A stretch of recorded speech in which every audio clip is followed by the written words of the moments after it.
আমিরুল মুমিনিন খলিফাতুল মুসলিমিন আমি শুনেছি। বলে তাহলে তুমি আমাকে বলো, আল্লাহর নবী তাকওয়া কাকে বলেছে, ভয় কাকে বলেছে, ভীতু কাকে বলেছে? হযরত উবাই ইবনে কাব বলছেন, আমিরুল মুমিনিন খলিফাতুল মুসলিমিন জীবনে কোনোদিন সংকীর্ণ রাস্তায় হেঁটেছেন কি? দুই দিকের আলপথে কাঁটা দেওয়া আছে। হযরত ওমর বললেন, হ্যাঁ আমি হেঁটেছি। হযরত উবাই ইবনে কাব বলছেন, আমিরুল মুমিনিন সেদিন আপনি কেমন করে হেঁটেছিলেন একবার দেখাতে পারবেন কি? হযরত উবাই ইবনে কাব যখন কথা বললেন, আমিরুল মুমিনিন উমর দেখাচ্ছে যে আমি কাপড়গুলো সেমটে নিয়েছিলাম, মধ্যস্থ করে পা রেখে হেঁটেছিলাম, না ডান দিকের ঝুঁকি না বাঁ দিকে ঝুঁকি, দুই দিকের জমিওয়ালা কাঁটা দিয়ে দিয়ে দিয়ে দিয়ে বেড়া দিয়ে দিয়েছে। আমি যদি ডান দিকে ঝুঁকি তাও আমার কাঁটাতে কেটে যাবে, বাঁ দিকে ঝুঁকলেও আমার কাঁটাতে কেটে যাবে। এই জন্য আমি ধীরে ধীরে ধীরে ধীরে রাস্তাটা পের হয়েছি, দুই দিকের কাঁটা থেকে নিজেকে বাঁচিয়েছি। সঙ্গে সঙ্গে উবাই ইবনে কাব বলছেন, আমিরুল মুমিনিন এরই নাম আল্লাহর নবী তাকওয়া বলেছেন, এরই নাম আল্লাহর নবী আল্লাহ ভীরু বলেছেন। ওই লোকটাকে, পৃথিবীটা হলো মুমিনের জন্য কাঁটাযুক্ত জায়গা, শয়তান যেন সারা পৃথিবীতে মুমিনের জন্য কাঁটা ছড়িয়ে দিয়েছে। একদিকে তাস, একদিকে লুডু, একদিকে জুয়া, একদিকে মদ, একদিকে বেশ্যা, একদিকে সুদ, সারা পৃথিবী যেন ছড়ানো রয়েছে কাঁটা। প্রকৃত মুত্তাকি যে হবে সে নিজেকে গুনাহ থেকে বাঁচিয়ে বাঁচিয়ে বাঁচিয়ে বাঁচিয়ে পৃথিবী জগৎটাকে শেষ করে কবর পর্যন্ত পৌঁছাবে। এইটাকে বিশ্ব নবী মুত্তাকি বলেছেন। আর আল্লাহ তাবারাক ওয়া তাআলা বলছেন, ওয়া আফা আম্মা মান খাফা মাকামা রাব্বিহি ওয়া নাহান নাফসা আনিল হাওয়া ফা ইন্নাল জান্নাতা হিয়াল মাওয়া। যার দিলে আল্লাহর ভয় ঢুকে গেল এবং সে আল্লাহর সামনে দাঁড়াতে হবে এবং শেষ বিচারের দিনে আমাকে পৌঁছাতে হবে, এই কথাটা যে বুঝে নিল আর নিজেকে যে গুনাহ থেকে কাটিয়ে কাটিয়ে নিয়ে গেল, আল্লাহ তাবারাক ওয়া তাআলা বলছেন, ফা ইন্নাল জান্নাতা হিয়াল মাওয়া, ওই লোকটার ঠিকানা হবে জান্নাতের ভিতরে। অতএব বন্ধুরে, আল্লাহ তাবারাক ওয়া তাআলা বলছেন, যালিকাল কিতাবু লা রাইবা ফীহি হুদাল লিল মুত্তাকিন, এই কিতাবের মধ্যে কোনো সন্দেহ নাই, হেদায়েত দেবে মুত্তাকিদেরকে। তাহলে আমি 7টা কথা বলেছি, যারা কিয়ামতের মাঠে সাকসেস হবে, যারা বেঁচে যাবে, যাদেরকে আপনার কিনা উত্তোলন করা হবে, যাদেরকে সাকসেস করা হবে, যারা কামিয়াব হবে, সেই লোকগুলির ভিতরে 6টা গুণ হবে আর একটা ধারণা ভালো থাকবে। সেই ধারণাটা প্রথম বলে নিলাম, ওই লোকগুলি যারা জান্নাতি হবে তাদের প্রথম নম্বরে ধারণাটা ভালো থাকবে, ঈমান থাকবে যে এই কিতাবের মধ্যে কোনো সন্দেহ নাই। এই ধারণাটা ঠিক রাখতে হবে। ঈমানের যে 5টা কথা আল্লাহ কোরআনে বলেছেন, লাইসাল বিররা আন তুওয়াল্লু উজুহাকুম কিবালাল মাশরিকি ওয়াল মাগরিবি ওয়ালাকিন্নাল বিররা মান আমানা বিল্লাহি ওয়াল ইয়াউমিল আখির ওয়াল মালাইকাতি ওয়াল কিতাবি ওয়ান নাবিয়িন। এই 5টার ভিতরে একটা হলো কিতাবের উপরে বিশ্বাস রাখা। এই কিতাবের মধ্যে কোনো সন্দেহ নেই। আমি আজকে বক্তব্যের বিষয় কি রেখেছি, যে কামিয়াবি কে হবে, ঈদের শেষ আনন্দটা কে পাবে, আসল ঈদ কে করবে, এটাই আমার আজকের বক্তব্যের বিষয়। এরপরে আমলগুলো কি? 5টা 6টা। আল্লাযীনা ইউমিনুনা বিল গায়বি ওয়া ইউকিমুনাস সালাতা ওয়া মিম্মা রাযাকনাহুম ইউনফিকুন। আল্লাযীনা ইউমিনুনা বিল গায়বি, ওই লোকেরা কিয়ামতের ময়দানে বেঁচে যাবে, ফালাফে যাবে, হেদায়েতের উপরে রয়েছে। যারা আল্লাহর উপরে ঈমান এনেছে, গায়েবের উপরে ঈমান এনেছে, যেগুলি দেখা যায় না, এমন কোন জিনিস আছে যেগুলি দেখা যায় না, সেগুলির ওপরে ঈমান এনেছে পরিপূর্ণ ঈমান। এক নম্বর হলো আল্লাহর ওপরে ঈমান, দুই নম্বর হলো কবরের ওপরে ঈমান, হাসরের ওপরে ঈমান, আখিরাতের যতগুলি স্তর রয়েছে পুলসেরাতের ওপরে ঈমান। জাহান্নাম সত্য, জান্নাত সত্য, পুলসেরাত সত্য, মিজান সত্য, কিয়ামতের মাঠে ডান হাতে বাঁ হাতে সার্টিফিকেট দেওয়া হবে তাও সত্য, কিয়ামতের ময়দানে হাজে কাউসার রয়েছে সত্য, সেখানে রহমতের ছায়া রয়েছে সত্য, কবরের আযাব হলো সত্য, আল্লাহর ওয়াদা সত্য, আল্লাহর ওয়াঈদ সত্য, পুলসেরাত সত্য, জাহান্নাম সত্য, জান্নাতের সুখ সত্য, জাহান্নামের কঠিন আযাব সত্য। ফেরেশতা দেখলাম না, এটাও আছে। আল্লাহ তো আছেনই আছে। সমস্ত জিনিসের ওপরে যে পরিপূর্ণ ঈমান রাখবে, ওই ঈমানটা কেমন? একদম অ্যাকুরেটি দীর্ঘ ঈমান, 100তে এতটুকু কম হবে না। আল্লাহর নবী হযরতে হারিসকে ডেকে বলছেন, হারিস রে, তুমি তোমার ঈমানের ব্যাপারে আমাকে বলো, তোমার ঈমানের খবর দাও, তুমি ঈমানের কোন জায়গায় কোন স্তরে দাঁড়িয়ে আছো? হযরতে হারিস বলছেন, ইয়া রাসূলুল্লাহ, ইয়া হাবিবাল্লাহ, ও দয়ার নবী গো, আমি 100তে 100 ঈমানের উপরে দাঁড়িয়ে আছি। বিশ্বনবী বললেন, হারিস, তুমি যে 100তে 100 নিজে ঈমানের উপরে দাঁড়িয়ে আছো, নিজের উপরে যে এত বড় দাবি করেছো, তাহলে কেন তুমি বলো? হযরতে হারিস বর্ণনা দিতে শুরু করলেন, অতএব বন্ধুরে, ঈমানের উপরে 100তে 100 দাঁড়িয়ে থাকতে হবে। মরার পরে যে একটা লম্বা জিন্দেগি আছে, এর ব্যাপারে কোনো জায়গায় কোনো পরিমাণ সন্দেহ রাখলে চলবে না। জি, আলোচনা, আলাপ, আলাপ, ভালো বাংলায় বলে আলাপ। বহুদিন পর বন্ধুর সঙ্গে দেখা হয়েছে, কেমন আছিস রে? ভালো আছি। কোথায় আছিস? বলে আমি অমুক জায়গায় আছি। তুই কোথায় আছিস? ছেলে মেয়ের বিয়ে শাদী হলো? বলে আমার একটা ছেলে MA পড়ছে, আর একটা তো মাধ্যমিক দিয়েছে, একটাকে মৌলানা বানালাম, মেয়েগুলোকে বানাতে দিয়েছি। আলাপ। তুই কি করছিস? বলে আমার ছেলে মেয়েগুলো পড়াশোনা করছে, দুটো বিয়ে দিয়ে দিলাম। আলাপ, একে বলে আলাপ। এই আলোচনাটা যেমন মানুষ তেমন আলোচনা, যেমন মানুষ তেমন আলোচনা। কেমন? যদি ব্যবসাদার হয়, তো ব্যবসাদার আর এক ব্যবসাদার, সে বহরমপুরে ব্যবসা করে আর পাকুড়ে করে। ওইদিকে মার্কেট কি কেমন চলছে, মালটা টানছে কেমন, খরিদ্দারে লিছে কেমন, কি ব্যাপার? তাহলে আমাদের দিকে ভালোই চলছে। এটা হলো ব্যবসাদারদের আলোচনা।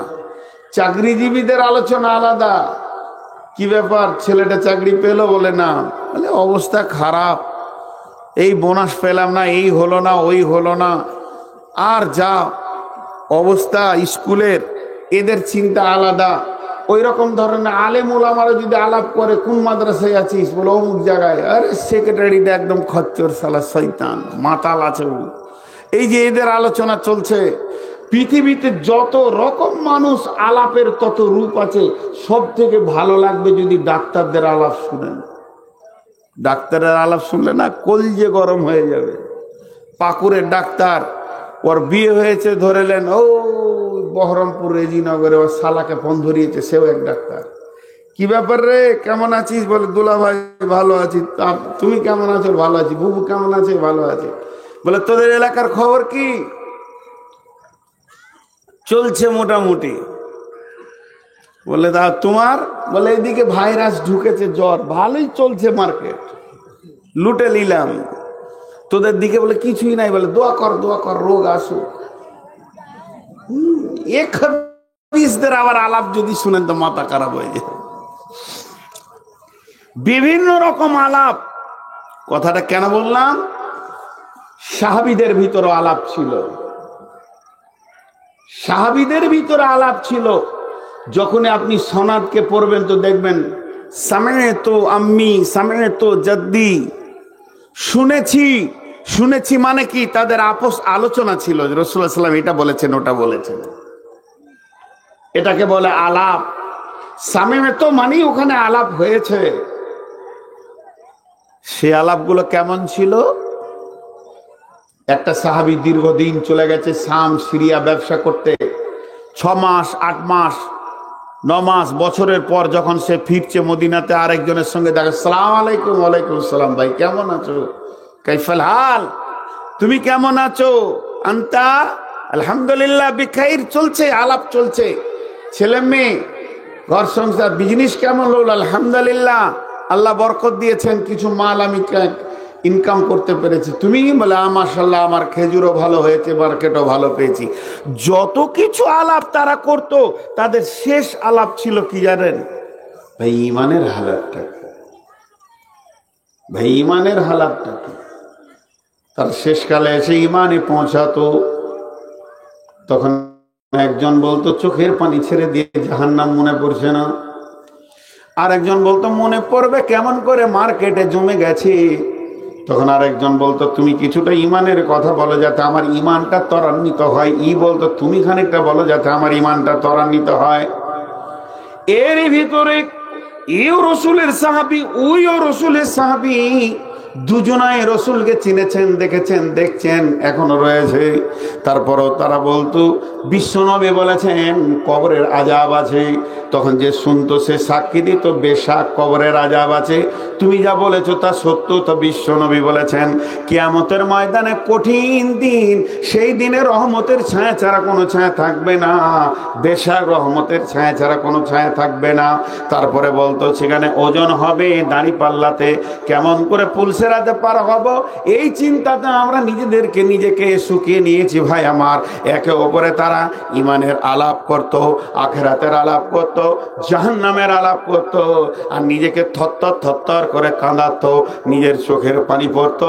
যে বলতো সেও ইমান একিনের সঙ্গে বলে চোখের পানি ফেলতো, যে শুনতো সেও বলতো। জবান যে কথা বেশি আলাপ করবে, জবান যে বিষয় নিয়ে বেশি কথা বলবে, তার শরীরের পরিবর্তন সেই দিকে ঘটবে, তার চরিত্রের পরিবর্তন সেই দিকে ঘটবে। নামাজকে আফজালুজ জিকির বলা হয়েছে কেন? সলাতকে সব থেকে বড় জিকির বলা হয়েছে। যখন থেকে সলাত শুরু হয়ে যায় তাকবীর তাহরিমাহা, যখন তাকবীর তাহরিমা দিয়ে সলাত শুরু হয়ে যায় সালাম ফিরা পর্যন্ত শুধু জিকির আর জিকির চলে, আল্লাহর বরাত্ব চলে। এর ভিতরে সারা পৃথিবীর সমস্ত তাফসীরকে ভরে দেওয়া হবে। নামাজের ভিতরে যতগুলি দোয়া আছে তার ভিতরে দুনিয়া আছে, আখিরাত আছে, কবর আছে, হাসর আছে, তার ভিতরে আপনার কিনা সমস্তগুলি ভরা আছে। রুজির ব্যাপারে কথা আছে, কিয়ামতের ব্যাপারে কথা আছে, আর আপনার কিনা ইমানের ব্যাপারে কথা আছে। এই যে রেনুয়েল চলছে সব সময় এই জিকিরের ভিতর দিয়ে, এই আলাপগুলি বিশ্ব নবী সাহাবীদেরকে নিয়ে করতেন।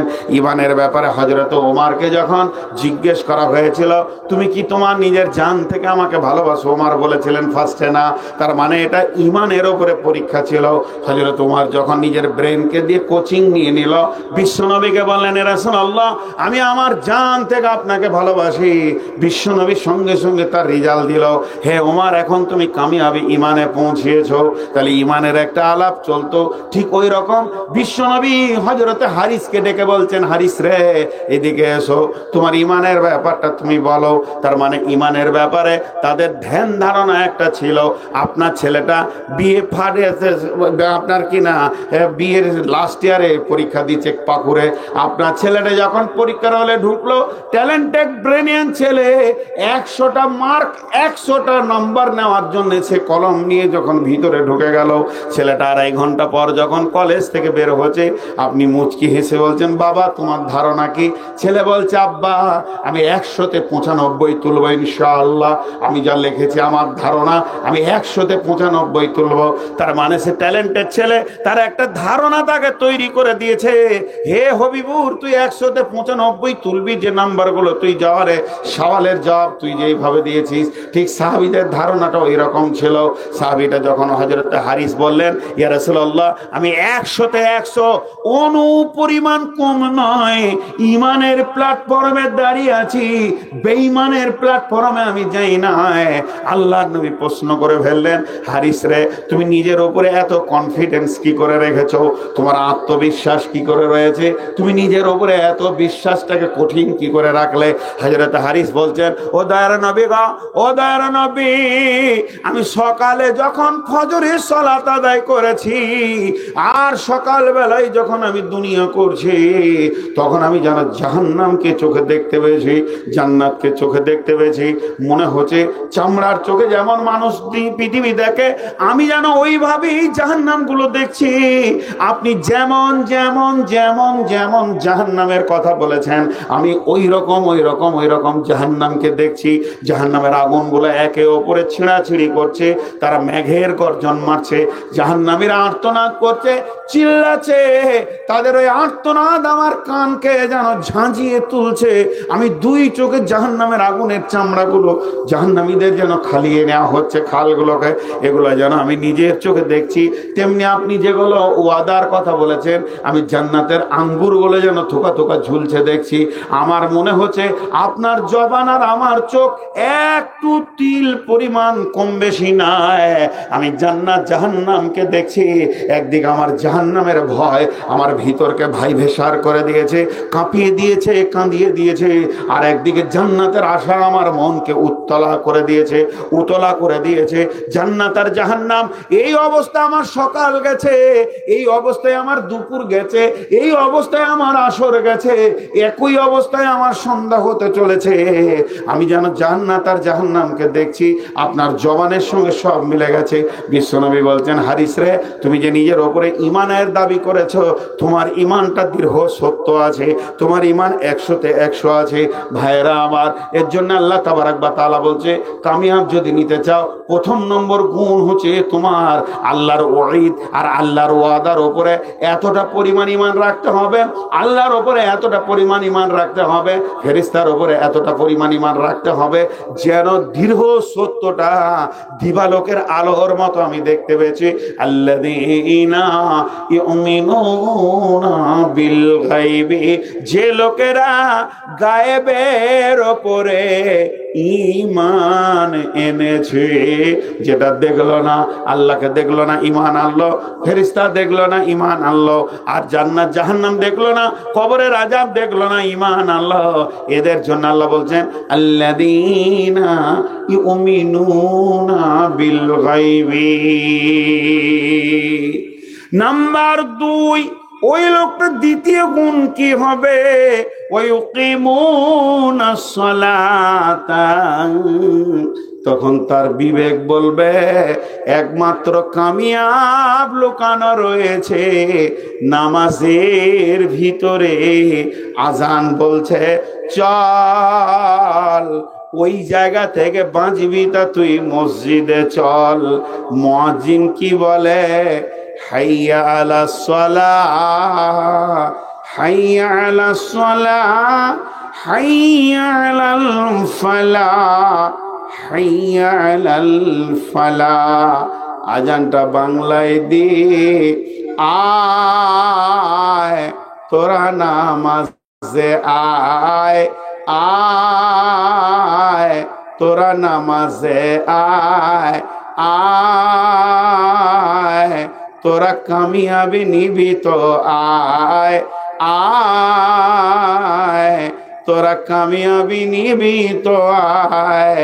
তাহলে এই লোকটা যখন জাহান্নামের জ্ঞান এসে যাবে, তাকে নামাজের কাতারে পাওয়া যাবে।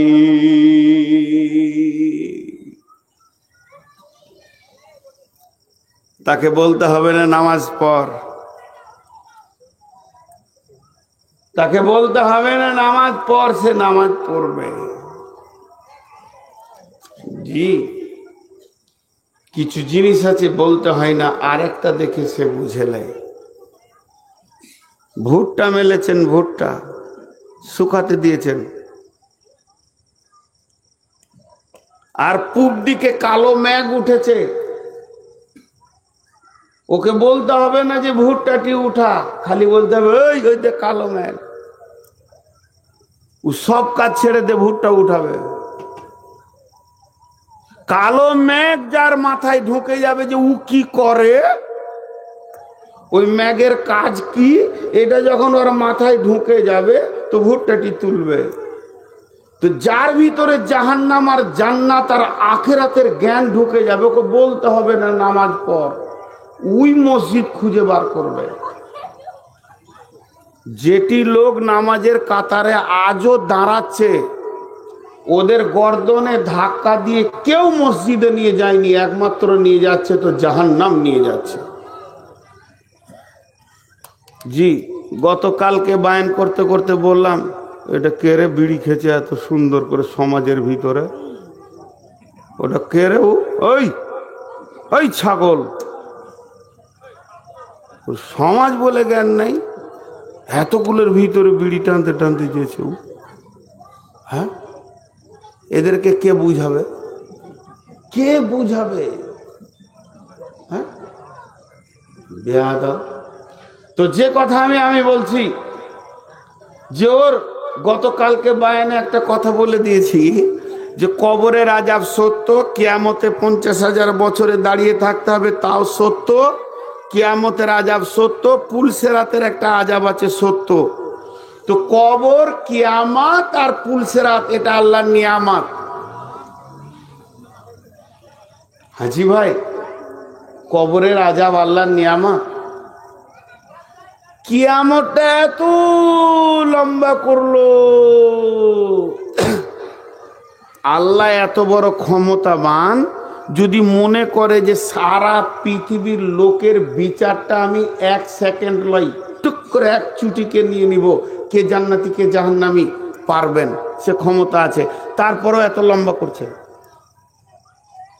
50,000 বছর ধরে লম্বা করছে, এটা আল্লাহর নিয়ামত। আর পুলসেরাতটা যদি ছোট করতো অধিক কাজ হয়ে যেত, যে পরবার পড়ে যাবে, আল্লাহর হুকুম আছে। এত লম্বা কেন? বলে এটাও আল্লাহর নিয়ামত। তো লোক ভাবছে যে এইগুলাকে আল্লাহর নিয়ামত বলছে রে, উরে কোন পাগলা মৌলবি আছে। জি, নিয়ামত, এটা খুব ডিপলি বুঝতে হবে, গভীর তথ্যে বুঝতে হবে। কেমন? ধরেন এই এলাকায় একটা মার্ডার হয়েছে, 7খানা ছেলেকে তুলে নিয়ে গেছে, বা পুলিশ 12টা ছেলেকে তুলে নিয়ে গেছে। খুব উদাহরণটা ভালো করে শুনবেন। তার মধ্যে একটা ছেলে এমএসসি পড়ছে, সামনে সে একটা বড় চাকরির তার ব্যাপার আছে, সেও ধরা খেয়েছে। যদি জেল ঢুকে যায়, জিন্দেগির চাকরি চলে গেল। আর তো থানার বড়বাবু বলছে, তোর নাম কি, তোর নাম কি, তোর নাম কি? ওই তুই কেন রে, তুই ওদের সঙ্গে ছিলি। ও মার্ডার করুক চাই না করুক, মার্ডার করেনি, ও ওই দলে বসেছিল বা ওইখানে ছিল, তো ধরা খেয়েছে, এখন তো আসামি হয়ে গেল। বড়বাবুকে কেউ পেছনে ডেকে বলছে যে স্যার 11টাকে যা করবেন করেন, এই ছেলেটার জিন্দেগিটা মেরে দিয়েন না স্যার। ছেলেটা খুব ট্যালেন্টেড, ভালো ছেলে, ভদ্র, হয়তো বা বাগান দিয়ে তখন গেছিল তো ধরা খেয়ে গেছে, তো এই ছেলেটাকে বরবাদ করিয়েন না। বড়বাবু তখন লাঠি নিয়ে এসে আর পাছায় মারলে দুটা দপ দপ করে ওই শিক্ষিত ছেলেটাকে কানে দুটা থাপ্পড় মেরে বলছে, পালাতে ভাগ। বাকি কটা জেলে ভরে দিলে, যাবজ্জীবন জেলে চলে গেল। এখন বলেন ওই বড়বাবুর লাঠিটা থাপ্পড়টা ওর জন্য নিয়ামত কি নিয়ামত লাই? ও গ্রামে এসে হাসতে হাসতে বলবে, আমাকে 2 লাঠি আর থাপ্পড় দি, বলে পালাতি। হাসবে আর বলবে, থাপ্পড়টা রাগ করবে না। কেন? ওই থাপ্পড়টা আর ওই লাঠিটা কৌশল ছিল ওকে বের করে দেওয়ার। তো আল্লাহ তাবারাক ওয়া তাআলা চান না তার গোলাম জাহান্নামে ঢুকে যাক, জেলে চলে যাক, এর জন্য এগুলো ছিল কৌশল। মুমিনের পায়ে একটা কাঁটা ভুগলে তার গুনাহ মাফ হয়, ও কবরে আযাব পাবে, গুনাহ মাফ হবে, হাসরে মাফ হবে। আল্লাহ যতক্ষণ হাসরে দাঁড় করিয়ে রেখে মাফ করে যেন জাহান্নাম না যায়। শেষকালে বলবে পুলসেরাতে হাঁট, দেখ যদি পেরিয়ে যেতে পারি। তারপরেও যদি জাহান্নামে যাই, জানতে হবে মালটা খুব ডেঞ্জারাস। এই পর্যন্ত আল্লাহ ক্ষমা করার জন্য এগুলো লম্বা লম্বা করে রেখেছে। ভাইরা আমার, তাহলে আল্লাহ তাবারাক ওয়া তাআলা বলছেন, ওই আখিরাতের জ্ঞান যা হয়ে যাবে তাকে নামাজের কাতারে পাওয়া যাবে। ওয়ামিম্মা রাযাকনাহুম ইউনফিকুন, ওই মমিনের 3 নম্বর গুণ হবে সে নিজের রুজি থেকে, সে নিজের সম্পদ থেকে আল্লাহর রাস্তায় দান করবে, নিজের নামে মালকে জমা করবে। যার ঈমান আছে তার আল্লাহকে মাল দিতে কোনো অসুবিধা হবে না। ভাবিয়েন না আমি কালেকশন করছি, মাল বললেই কিছু লোক উঠে, আর যে উঠবে জানতে হবে যে পাক্কা বখিল আছে। সব জালসাতে এটা ঘটে। তো আর তফসিরটা শুনেন, আমার কাছে ধরেন 20 লাখ টাকা আছে, আমি হজে যাব, তো নিয়ত করেছি যে 20 লাখ টাকাটা কার কাছে রাখবো রে, কাকে দিব? খরচা তো 15 লাখ হবে, তো 5 লাখ থেকে যেছে, এই টাকাটা কার কাছে রাখবো? গায়ে এমন একটা লোককে দিব, তা আমার বেটা বেটি তো আছে, ওদেরকে দিছি না কেন? ওদেরকে দিলে ওরা ভাগ করে নেবে। আমি চাইছি টাকাটা আমার কাছে থাক মত পর্যন্ত, কাজে লাগবে। ওদেরকে দিলে ভাগ করে নেবে, ওরা খারাপ তা নয়। আমি নিয়ত করছি কার কাছে টাকাটা রাখি। এখন আপনাদেরকে আমি একটা ছোট কথা জিজ্ঞেস করব, খালি একবার মুখ খুলেন, যে আগের কোন লোকের হাতে টাকা দিয়ে দিব, যে তারপরে তাকে বিশ্বাস করব যে হ্যাঁ লোকটা ভালো, আমার টাকা মারবে না, না আগে বিশ্বাস করব তারপরে টাকা দিব? আগে বিশ্বাস করব না আগে টাকা দিব? আগে বিশ্বাস। বিশ্বাস যদি থাকে, তার প্রতি যদি ঈমান থাকে যে লোকটাই আমানতদার, তো গোপনে গিয়ে বলবো ভাই আমার 5 লাখ টাকাটা রেখে দেন, আমি হজ থেকে ফিরলে নিব, আর যদি আল্লাহ নিয়ে নেই তো আমার ছেলে মেয়েদেরকে দিয়ে দিন। তাহলে আগে বিশ্বাস, তারপরে টাকা। আর একবার বলছি, আগে বিশ্বাস তারপরে টাকা। 3 বারে বলছি, যাকে আমি বিশ্বাস করব তাকে আমি টাকা দিব। এবার বলেন এই টেবিলে টাকা আগে দিব না আগে আল্লাহকে বিশ্বাস করব? যার আল্লাহকে বিশ্বাস আছে, আল্লাহর উপরে ঈমান আছে, আল্লাহকে আল্লাহর মতো করে চিনেছে, ওই লোকটা এই রকম জায়গাতে, মসজিদেতে, মাদ্রাসাতে গরিবকে, এতিমকে, বিধবাকে, অসুস্থকে, রোগাকে, প্রতিবেশীকে দান করতে তার ভয় হবে না। কেন? সে জানবে আমি এমন একজন ব্যক্তিকে লক্ষ্য করে দানটা করছি, আমার একটাও টাকা মরবে না। আমি যেদিন পৃথিবী থেকে তার কাছে গিয়ে রিটার্ন হব, আমি যেদিন ফিরে যাব, সেদিন আমার আমানত আমার আল্লাহ আমাকে বুঝিয়ে দেবেন। এই বিশ্বাসটা যার না আছে, ওই লোকটা দান করতে পারবে না, পারবে না, পারবে না। পৃথিবীর বুকে হিন্দুরা কোনোদিন দান করেছে দেখতে পাবেন না, হয়তো কদাচ করে ফেলে 1-2 জন। মুসলিমদের মতো এত দান, দান শব্দটা হিন্দুদের ভিতরে নাই, কারণ তাদের আখেরাতে নাই, তাদের আখেরাতের বিশ্বাস নাই, সেই জগতের বিশ্বাস নাই। মুসলমানরা বিশ্বাস করে একটা গরিব বিধবা বিড়ি বেঁধেও কষ্ট করে সে হপ্তায় যেটা পায় তার থেকেও 200-100 টাকা ইলামি তারানগর মাদ্রাসা মসজিদে দান করে। কেন? তার বিশ্বাস আছে আমি যাকে দিচ্ছি তার কাছে পেয়ে যাব। তাহলে 3টি আমল হয়ে গেল। একটা যেগুলো দেখলাম না, জান্নাত জাহান্নাম, তার উপরে দৃঢ় বিশ্বাস রাখতে হবে। 2 নম্বরে ওই বিশ্বাসের 2টি প্রতিফল আসবে। 1 নম্বর হবে সেই নামাজের কাতারে তাকে পাওয়া যাবে, আর 2 নম্বরে তাকে দানের ময়দানে পাওয়া যাবে।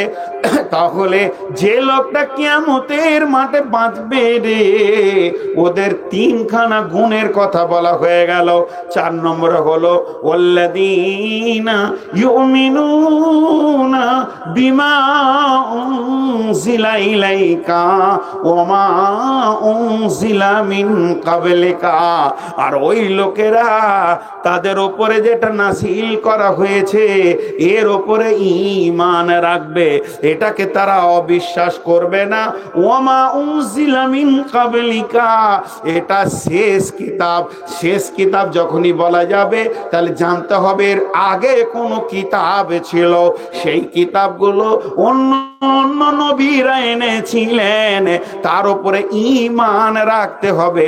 তবে সেগুলো আমাদের আইডিয়াল নয়, সেগুলো আমাদের আমলের নয়, সেগুলোর প্রতি ঈমান রাখতে হবে। তাহলে নিজের কিতাবের ওপরে ঈমান রাখবে, আগের কিতাবের ওপরে ঈমান রাখবে। তাহলে এই কিতাবটার মধ্যে কোনো সন্দেহ নাই, এটা পরিপূর্ণ ঈমান রাখতে হবে। আর আগের কিতাব যেগুলো এসেছে ওইগুলোর ওপরে ঈমান রাখতে হবে। ওবিল আখিরাতি হুম ইউকিনুন, কঠিন আখিরাতের দিনের ব্যাপারে দৃঢ় বিশ্বাস রাখতে হবে। দৃঢ় বিশ্বাসকে ইয়াকিন বলা হয়েছে। চোখে দেখার মতো দৃঢ় বিশ্বাস রাখতে হবে।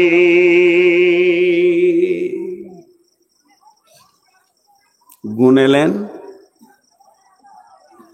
এই কিতাবটার উপরে ঈমান রাখতে হবে, এর মধ্যে কোনো সন্দেহ নেই। আবু জাহেলও বলেনি যে এটা আল্লাহর লয়। জানতো যে নবী মোহাম্মদ লেখাপড়া জানতো না। এরই জন্য তো বিশ্ব নবীকে লেখাপড়ার জ্ঞান দেওয়া হয়নি, যে কিতাবটার উপরে লোক সন্দেহ করবে যে গোপনে লিখে দিয়েছে। বেঈমানরাও বলতে পারেনি যেটা গোপনে লিখেছে। সবাই জানতো যে নবী মুহাম্মদ সাল্লাল্লাহু আলাইহি ওয়াসাল্লাম লিখতে পড়তে জানেন না। কিতাবটার প্রতি দৃঢ় বিশ্বাস রাখতে হবে।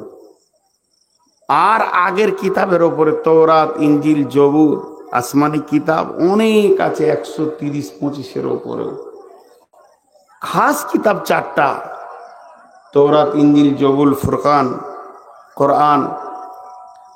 এইগুলোর প্রতি ঈমান রাখতে হবে আর আখিরাতের ওপরে দৃঢ় বিশ্বাস রাখতে হবে। এই রমজানের ভিতরে 20-22 রমজানে 2 জন লোক এসেছিল আমার বাসায়, হিন্দু লোক, শিক্ষিত মানুষ। তো ওদের সঙ্গে আলাপ চলছিল, দেশের পরিস্থিতি নিয়ে কথা চলছিল, যে মুসলমানদেরকে কাটছে যেখানে সেখানে। কয়েকটা দেখলাম আমি ফেসবুকে, দেখা যাচ্ছে না, কপিয়ে কপিয়ে কেটে দিয়ে। এরপরও মুসলমানরা হাসতে পারে, এর কারণটা কি? ওদেরকে বললাম এর কারণটা জানেন? শুনলে অবাক হয়ে যাবেন। বাঘের বাচ্চা যেদিন জন্ম নেয় ও জানে আমার বাপ তেরে ফেড়ে খেয়েছে, আমাকেও তেরে ফেড়ে খেতে হবে, উজান টানতে হবে। সুতলি মাছ পাওয়া যায় একটা ফারাক্কায়, দেখবেন খুব ভালো সুতলি মাছ। ওর নাম সুতলি কেন? ও সোঁতে থাকে, সোঁতের মাঝে উজান টানে। উজানে আমার মা এখানে উজান টেনেছে, সারা জীবন আমাকে উজান টানতে হবে। তো বিশ্বে যত মুসলিম আছে, সমস্ত মুসলিমের শিশু থেকে, বৃদ্ধ থেকে, নারী থেকে, পুরুষ থেকে, মহিলা থেকে, শিক্ষিত অশিক্ষিত সকলের জানা আছে আমরা পৃথিবীতে উজান টানবো। আমাদের বিরুদ্ধে কাফের বেঈমানের দল লেগে থাকবে, যেহেতু নবী মুহাম্মদ মুস্তাফা সাল্লাল্লাহু আলাইহি সাল্লামকে তারা ছাড়েনি। বহু নবীকে তারা হত্যা করেছে, বহু নবীকে তারা শহীদ করে দিয়েছে। নবী যদি শহীদ হয় তা আপনার আমার ঈমান তো দূরের কথা। আমরা মনে মনে ভাবছি এত নামাজি, পরেজগার, রোজা রাখছি, তাও কাটছে রে। বলে তুই হযরত হানজালার থেকে বেশি ঈমানদার, না আমির হামজার থেকে বেশি ঈমানদার, না জাবের জুবাইর থেকে বেশি ঈমানদার, না আমর বিন জমু থেকে বেশি ঈমানদার? এগুলো তো শহীদ সাহাবী। তাহলে এরা শহীদ হলো কি করে? হযরত উমর শহীদ হয়ে গেল, যাকে বলা হয়েছিল যে আমার পরে যদি কেউ নবী হতো তো উমর হতো। তাহলে কি ওই বেঈমান ছিল তাই কেটে দিলে? ঈমানদারকেই তো কাটবে রে বাবা। তো শহীদের রাস্তা কি বন্ধ হয়ে আছে নাকি? নামাজ শুরু হয়েছে মেরাজের পর থেকে, 5 ওয়াক্তের নামাজ শেষ হবে যেদিন পশ্চিমে সূর্য উঠবে। আর ইসলামের প্রথম জিহাদ শুরু হয়েছে বদর থেকে। এই জিহাদটা শেষ হবে দাজ্জালকে মারার পর। চলবে জিহাদ, এখন খণ্ডভাবে চলছে। এগুলো শহীদ হচ্ছে। ওই হানজালা যে শহীদই, ও সেই শহীদ। ভয় কিসের আছে? জি ভাই, একটা কথা ছোট করে জিজ্ঞেস করছি, সবাই একবার উত্তর দেবেন, যদি বুঝতে পারেন তো উত্তর দেবেন। জালসাতে যখন ওহুদ, খন্দক, বদর, হুদাইবিয়া, তবুক, মুতা, এই যুদ্ধের ঘটনাগুলো যখন বক্তারা বলে এই শহীদ হলো, অমুক শহীদ হলো, হানজালার লাশকে টুকরো করে কাটা হলো, তখন ভয় লাগে না মনে মনে হয় যদি আমিও থাকতাম তো শহীদ হতাম? কোনটা মনে হয়?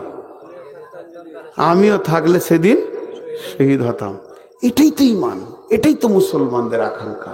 শহীদের আকাঙ্ক্ষা যদি কেউ আগে তো বিছানায় মরলে শহীদের দরজা পাবে, আর মানে শহীদের আকাঙ্ক্ষা যার দিলে নাই সে শহীদ হলেও সে মুনাফিকের মত মরবে।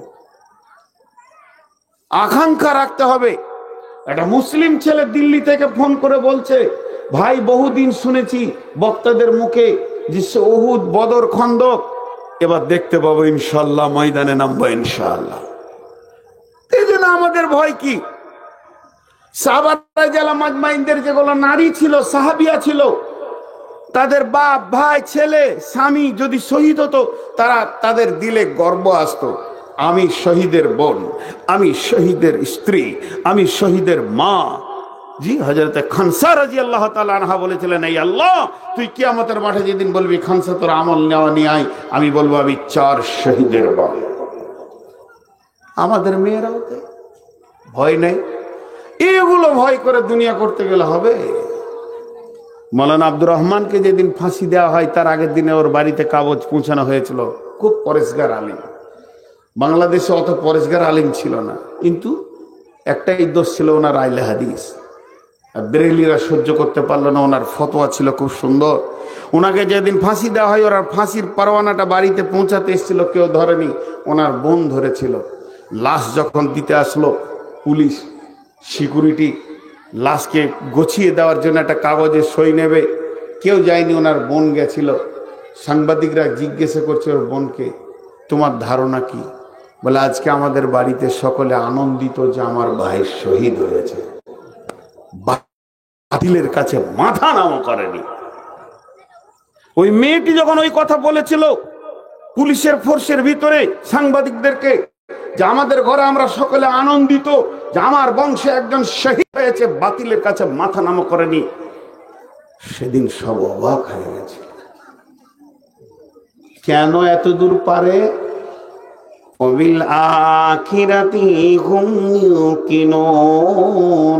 যাদের আখিরাতের উপরে দৃঢ় বিশ্বাস থাকবে, তাদের কাছে মওতটা হলো এক গিলাস শরবতের মতো, আর ঢক ঢক করে মওতের সুধা পান করে নেবে।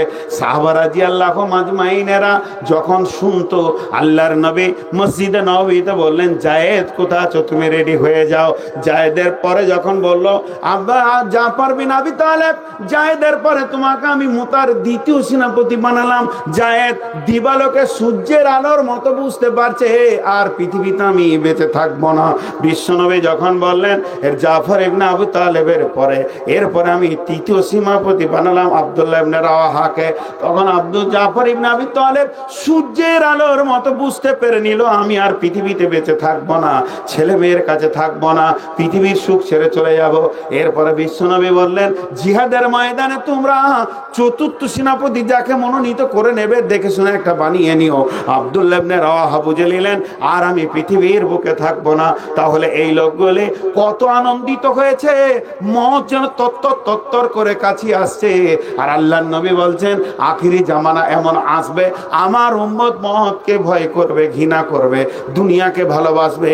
হুব্বুদ দুনিয়া কারাহিয়াতিল মওত, এটা আমার উম্মত যখন এই অবস্থায় চলে আসবে, তখন বেঈমানেরা এদেরকে ভয় দেখাবে। কিন্তু এটা আসলে হওয়া উচিত ছিল কি, কারাহিয়াতিদ দুনিয়া হুব্বুল মওত। শহীদের সাহাবীদের ভিতরে ছিল, তারা দুনিয়াকে ঘৃণা করেছে, মওতকে সুস্বাগতম জানিয়েছে। হে যুবক, হে মুসলমান, কোনদিন ভয় করিও না। এতদিন হুদাইবিয়া, খন্দক শুনেছি, এতদিন উহুদ শুনেছি, বদর শুনেছি, আজকে সেই ময়দানে আমরা পৌঁছে গেছি। আমাদের আল্লাহ আমাদেরকে মেহেরবানি করে পৌঁছে দিয়েছে, শহীদের দরজাটা উন্মুক্ত খুলে দেওয়া হয়েছে। জান্নাতে হুরেরা যেন শহীদদেরকে 2 হাত ছানি দিয়ে ডাকছে, আয় আয় আয়, তোদের মতো যুবকদের জন্য আমরা তৈরি হয়ে আছি। অতএব শুনেলেন, এই লোকটা কোন লোকটা পারবে ওই ময়দানে গিয়ে হাসতে তলোয়ারের সামনে? সেই লোকটাকে ওয়াবিল আখিরাতি হুম ইউকিনুন, জান্নাতের যতগুলো স্তর আছে সমস্তগুলোকে তত্তর তত্তর করে তার ব্রেনে, এমানে এবং চোখের সামনে রাখতে হবে। আর জাহান্নামগুলোকে ঘৃণা দেখতে হবে। আর জান্নাত জাহান্নাম যখনই সামনে চলে আসবে, ওর জন্য মনটা স্বর্গীয় সুধা হয়ে যাবে। এর জন্য আল্লাহ বলছে, মুমিনেরে কামিয়াবের 6খানা গুণ তোর ভিতরে রাখ। এক নম্বরে অদৃশ্যের ওপরে ঈমান, আল্লাহ ফেরেশতা জান্নাত জাহান্নামের ওপরে ঈমান। 2 নম্বরে তুই নামাজ আদায় করবে। 3 নম্বরে তুই আমাকে বিশ্বাস করে আমার রাস্তায় দান করবে। 4 নম্বরে তোরা তোদের কিতাবের ওপরে ঈমান রাখবে। 5 নম্বরে তোদের পূর্ববর্তী কিতাবের ওপরে ঈমান রাখবে। 6 নম্বরে আখিরাতটা আয়নার মতো সামনে রাখবে। দুনিয়া থেকে জান্নাতের দরজা দেখতে পাবি রে, তোর জন্য যেন হাতছানি দিয়ে ডাকছে। এই বিষয়গুলো যখন তোর কাছে তত্তর করে 6টা থাকবে, আর একটা ধারণা ঠিক থাকবে, জালিকাল কিতাবুল লা রাইবা ফিহি, এই কিতাবের মধ্যে কোনো সন্দেহ নাই, হুদাল লিল মুত্তাকিন, হেদায়েত দেবে মুত্তাকিদেরকে। এই ধারণা যখন তোদের ঠিক থাকবে, আমার আল্লাহ এতগুলি পর আমাদের রিজাল্ট আউট করছে কি বলে, আমাদেরকে রিজাল্ট দিচ্ছেন কি বলে, উলাইকা আলা হুদাম মির রাব্বিহিম, ওই লোকেরা তার রবের রাস্তাতে রয়েছে। ওয়া উলাইকা হুমুল মুফলিহুন, এরাই তো কঠিন দিনে কামিয়াবি দেখতে পাবে, সফলতা দেখতে পাবে।